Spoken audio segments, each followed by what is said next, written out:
Welcome to a presentation on child development, resilience, and the environment. This presentation was developed by Dr. Mark Miller with assistance from Dr. Vicki Leonard, Brian Tenza, Steve Burdick, and Christy Zajac. We want to thank the additional reviewers and contributors listed here. We have drawn heavily from the great work of the Harvard Center on the Developing Child and the Frameworks Institute. We would also like to acknowledge the Frameworks Institute for the ideas included from their publication, The Resilience Scale, using metaphors to communicate developmental perspective on resilience. There are many complex interactions that affect health that we will discuss using an ecological framework. Environmental exposures and social experiences, particularly during early life, contribute to resilient outcomes.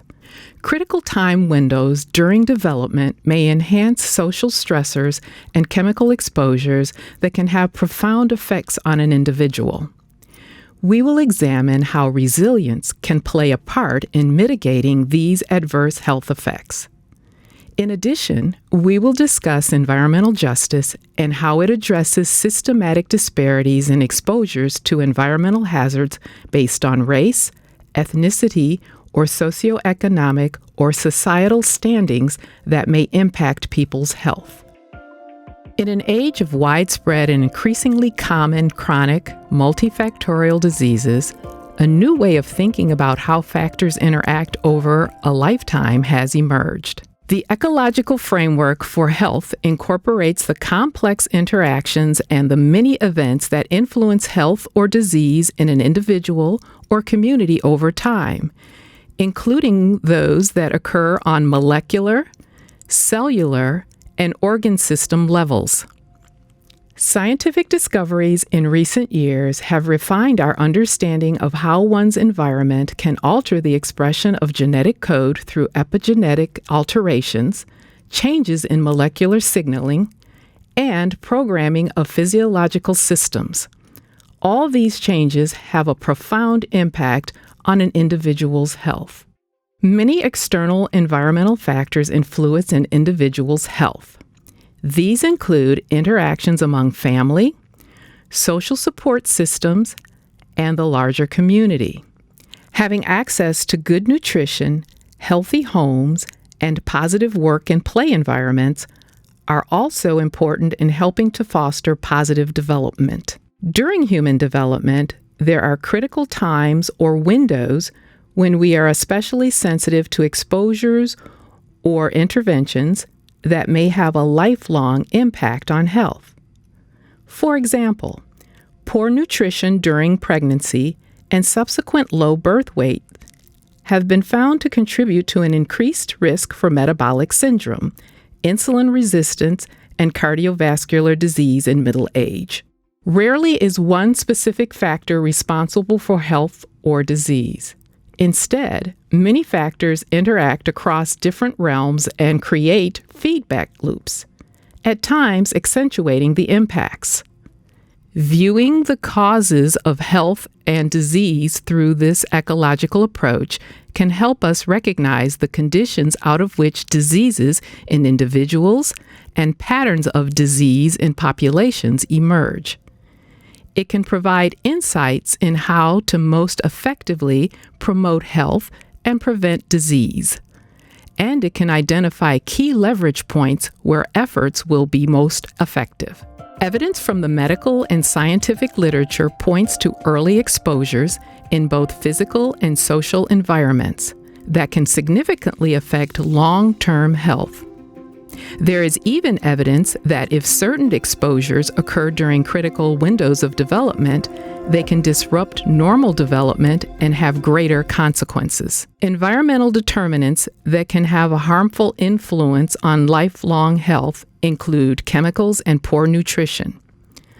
Social and economic stressors, such as inadequate access to health care and experiences of racism, abuse, or violence, can also have a negative impact on health over a lifespan.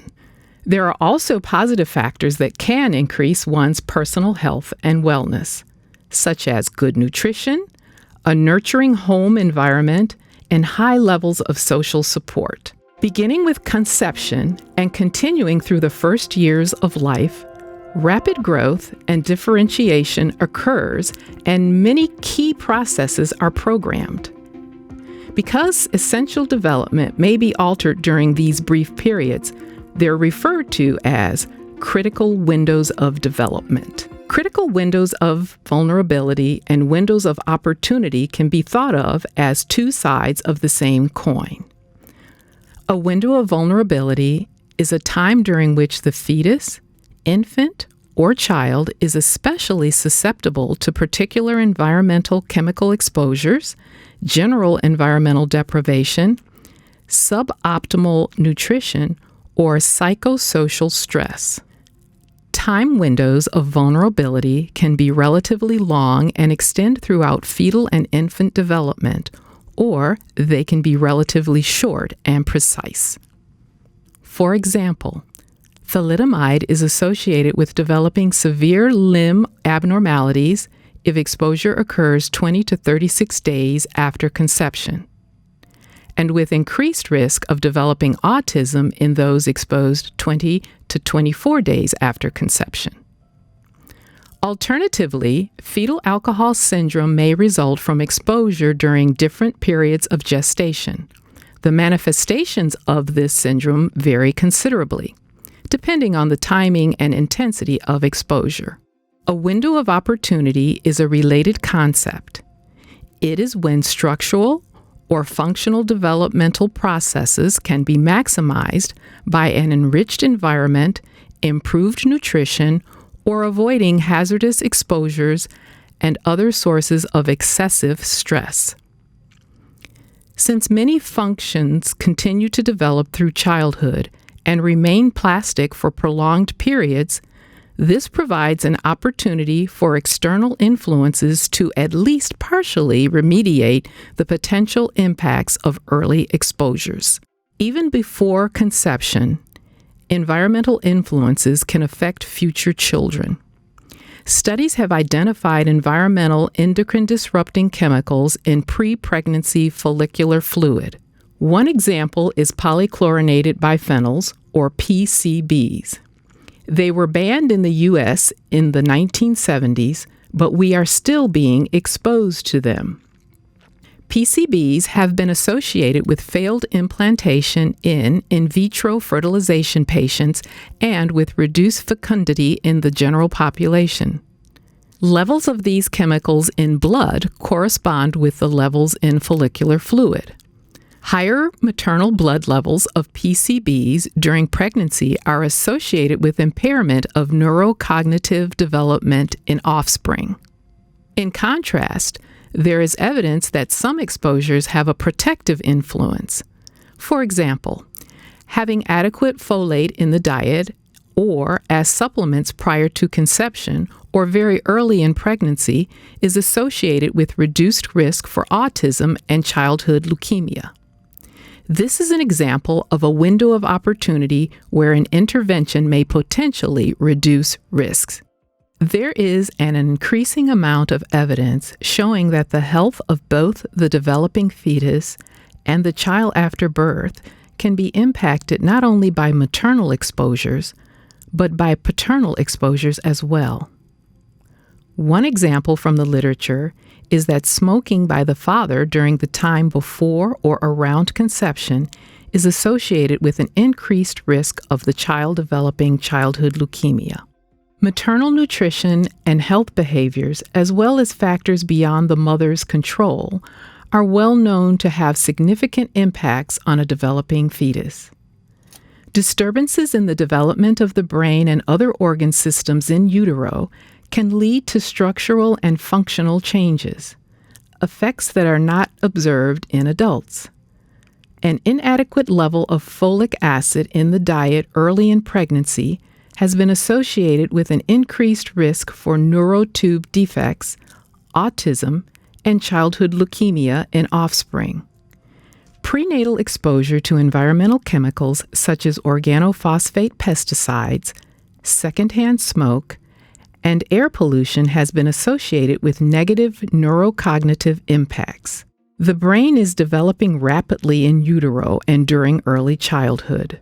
In fact, the brain is not fully mature until executive functions are completely intact in the mid-20s. A well-documented environmental agent which causes disruption of neurological development is lead. Lead exposure can disrupt key processes required for normal brain development. Early life lead exposure results in neurocognitive and behavioral impacts that are different, more profound, and occur at lower doses compared with those found in adults. Rodents exposed to lead during early life have decreased cognitive performance and decreased hippocampal NMDA receptor activity. These effects are similar to the effects seen following maternal stress. Rodents who were exposed to lead but raised in an enriched and more social environment had normal performance and NMDA receptor activity that returned to levels similar to those not exposed to lead. Chemicals can precipitate similar outcomes as stress via the same mechanisms. This experiment demonstrates both windows of vulnerability and opportunity. Children eat, drink, and breathe more per kilogram of body weight than adults. They also exhibit behaviors such as putting hands and toys in their mouths, putting them at risk for higher exposure to substances in the environment. In addition, during periods of rapid growth and development in early life, developing structures and physiological functions are uniquely susceptible to disruption. Multiple influences can interact to magnify risk. For example, children who experience violence along with exposure to air pollution are at increased risk for developing asthma compared with those children exposed to only one of these factors. During the transition from childhood to adolescence, reproductive organs are undergoing proliferation and rapid cellular development, resulting in the potential for disruption. For example, radiation exposures in females during adolescence, a time of particular vulnerability due to immature breast tissue undergoing rapid proliferation, has been associated with a dramatic increase in the risk of developing breast cancer later in life. The risk of developing breast cancer is much greater for adolescents aged 10 to 16 exposed to truncal radiation compared to those treated under 10 years of age when breast tissue is relatively insensitive to the effects of radiation. It turns out that a number of factors are protective. That is, they reduce the likelihood of harmful effects from environmental exposures and foster resilience. The model of a mobile with a fulcrum can help us envision how multiple factors interact to shape children's lives. This model also illustrates how positive outcomes can occur despite the presence of risk factors. Resilience can be thought of as a child developing well and being healthy despite negative exposures. Environmental influences can affect health. Using this model, one can see how piling up multiple risk factors can be dangerous for a child. It is the cumulative weight that balances the fulcrum, resulting in a negative or positive outcome for a child. Violence, poor nutrition, exposure to racism, and other stress-inducing factors contribute to negative outcomes. Similarly, chemical exposures during early life can contribute to these same outcomes, and for some exposures, such as lead, by some of these same physiological mechanisms as stress. For example, exposure to violence combined with exposure to air pollution results in a synergistic impact on childhood asthma. Supportive relationships, community resources, quality education, and similar factors can contribute to positive outcomes. All factors do not weigh the same, so you can't just add the number of positive and negative factors to determine the result. However, when the positive influences outweigh the negative, the child is likely to do much better and vice versa. Children have different genetic starting points and sensitivities to different experiences. It's critical that children have supportive and enriching experiences and avoid environmental hazards. The starting position of the fulcrum shapes how any given fulcrum responds to weight. Children are born with a fulcrum point in a certain place, and its early position matters a great deal. However, the set point can shift over time as a result of early life experiences and chemical exposures. During critical windows of development, the fulcrum is especially shiftable. The starting position of the fulcrum influences how much positive weight it takes to tip the fulcrum toward positive outcomes and how much negative weight it takes to send the fulcrum tipping down toward negative outcomes. Adverse childhood experiences, such as neglect or abuse, or chemical exposures, such as lead poisoning and other forms of pollution, can rewire the brain, moving the fulcrum, and thus the balance, toward favoring negative outcomes. Similarly, as the fulcrum moves to the right in this illustration, it takes less weight on the positive outcome side to counter the weight of negative factors. Many people think of positive outcomes as resulting only from innate drive and personal willpower. This model with the fulcrum helps us understand how important the role of family, community, and the environment can be in shaping outcomes. Research shows that resilience is shaped by powerful genetic, social, and physical environmental factors that are not easily overcome. This model can also lead to the realization that resilience has limits. While there are cases in which positive outcomes occur in the face of significant adversity, there are limits to this equation. Resilient is not synonymous with invincible. The model also points out that interventions focused on windows of vulnerability can be especially effective at moving the fulcrum and changing the role of negative factors in a child's life. Community programs and effective policies have the power to alter the balance of the fulcrum over time. Adding positive factors, such as providing safe environments conducive to good health and learning, can add a counterbalance to the negative ones. Positive elements include teaching coping skills, ensuring good physical health and nutrition, and limiting exposure to negative influences. More support for effective social service, education, health care, and environmental health programs are needed for children, families, and communities who are very sensitive to their environment or who are experiencing many negative factors. They will need the most positive influences to help counterbalance the negatives. The earlier we start trying to move that fulcrum, the easier it will be to move in a positive direction. The neurobiological underpinnings of resilience and vulnerability are deeply impacted by our responses to stress. Let's look at 3 different levels of stress. Keep in mind that not all stress is detrimental to health.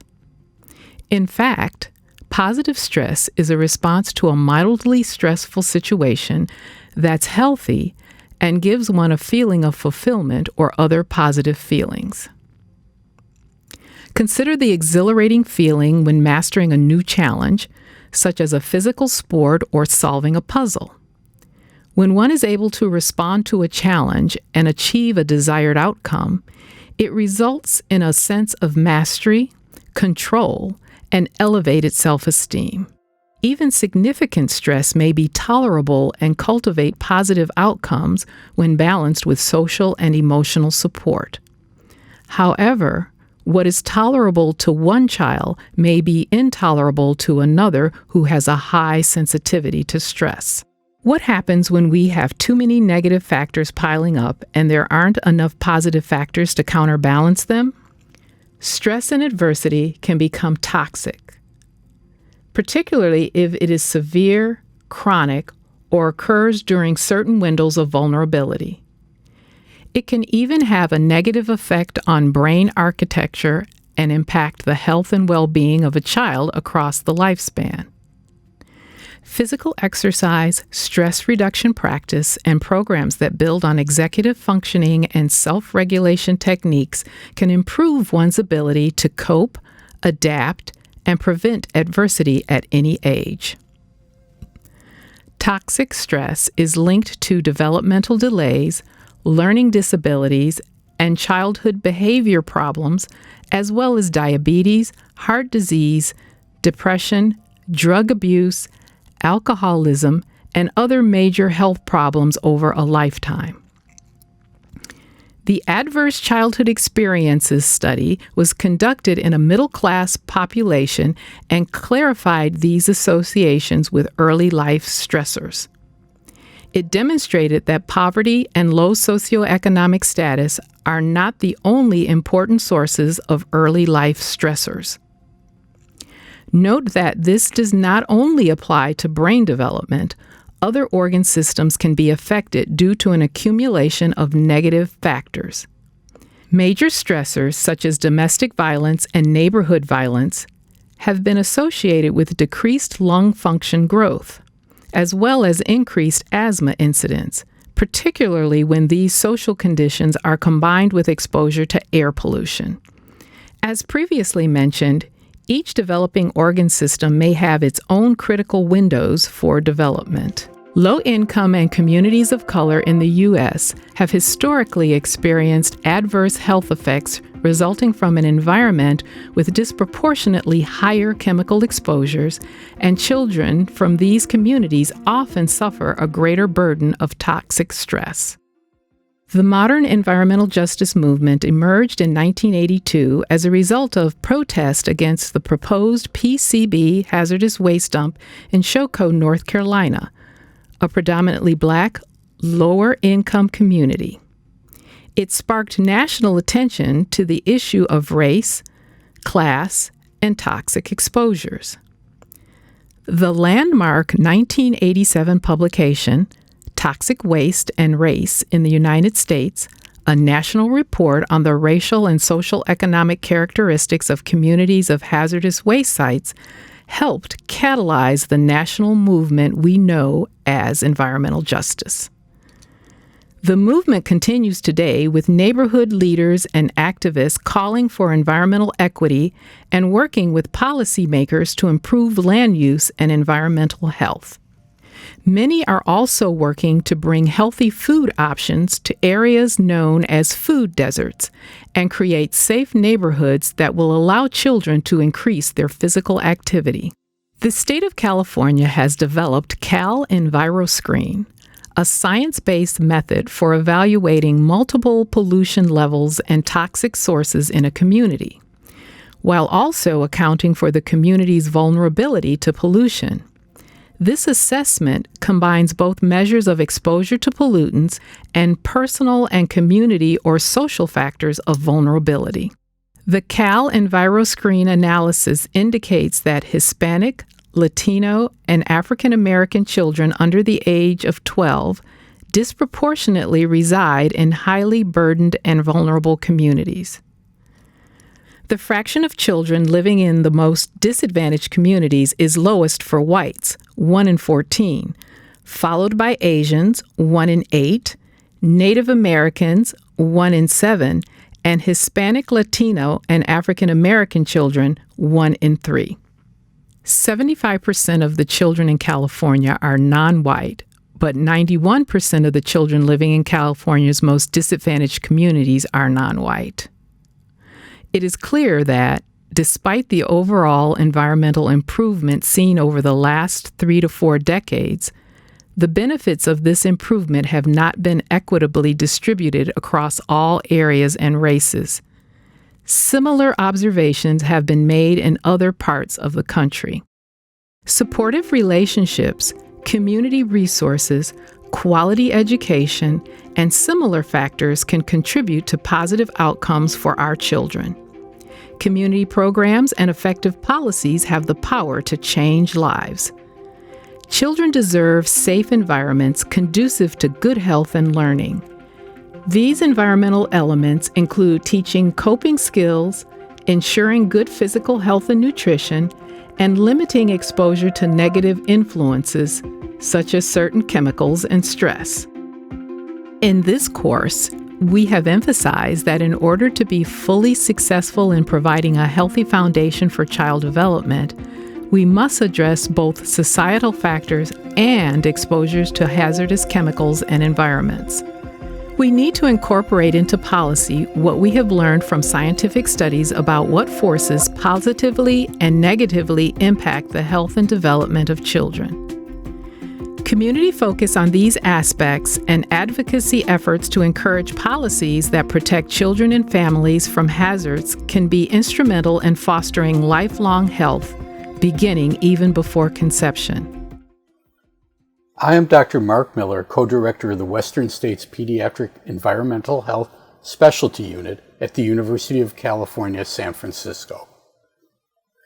Physicians and nurses often ask me, what can I do in practice to help my patients build resilience? I think that clinicians with so many demands on their time and energy struggle with how they can help on top of everything else they are doing. At its simplest, we already do try to address inequities our patients experience. For example, by providing a medical home or making referrals for early intervention or providing anticipatory guidance to reduce exposures to hazardous chemicals at home and in the community. When we direct families towards early education environments, we are helping to provide important positive influences in children's lives. Some clinicians go further and provide medical guidance for schools and public health programs. Some physicians and nurses will be involved with group well baby sessions that develop support systems and encourage participants to engage with parenting in new ways. All of us deserve credit for what we are doing now, while keeping in mind that the social and chemical environments of children interact and influence health in childhood and throughout life. Clinicians don't work alone, and we can collaborate with our colleagues and develop community resources to improve the future for our children. Please take the time to look at the resource guide available with this program. It has a list of resources that I have found to be valuable.